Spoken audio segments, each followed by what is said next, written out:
Hi guys, today I want to be talking about what can a bad tenant do to you and your property. Now, just before I move on, I just wanted to mention that this is a small percentage of UK renters in the private sector. However, we do need to openly discuss what can happen if you do find yourself with a bad tenant.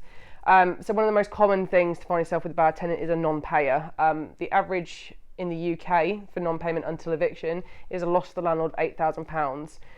With this cost as well, due to the lack of rent, the cost of actually taking the tenant to court is an average of £2,200 also. So before we've even moved on to what other bits could happen, you could be looking at a loss of £10,200 before we even sort of get going. And that's based on the average rent of £725. Other things that could also potentially go wrong, so a tenant using the property for illegal purposes. With this also, that could also come on to sort of antisocial behaviour with a tenant, but also that could be classed as its own point as well. With antisocial behaviour, it's quite hard to prove in the court place. So with that, unfortunately, there's a little bit of time that goes on.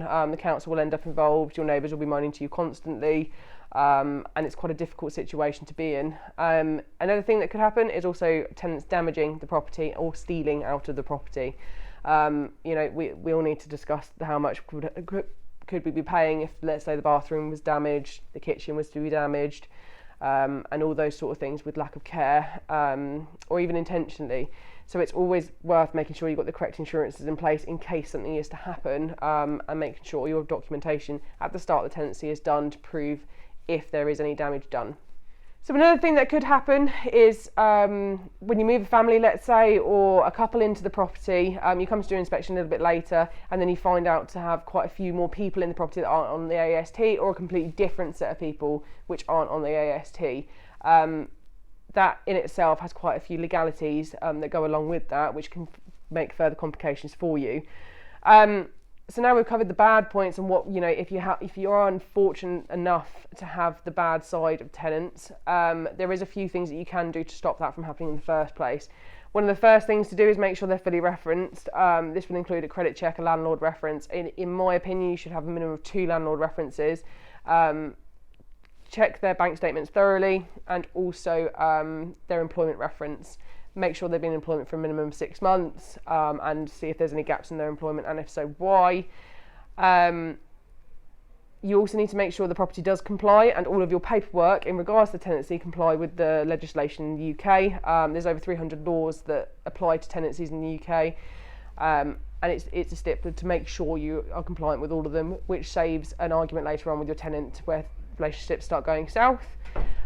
It's also another thing to bear in mind. It's better to wait for the right tenant than to rush into a tenant just because of a void. If you do get a bad tenant, it's obviously much more costly than if you wait a month to find another tenant that's actually going to be suitable for the property and not cause you any aggro in the future. Another thing to bear in mind, a lot of agents offer this, and also a lot of insurances offer this, but rent guarantee and landlord cover, also eviction cover as well. It's definitely worth looking into, and it's definitely worth getting quotes from more than 3 people is what my advice would be. And if you're really not sure, and if you're really uncertain about the whole thing, then you do need to contact an agent, would be my advice, and either look to use their tenant find only service or also their fully managed service.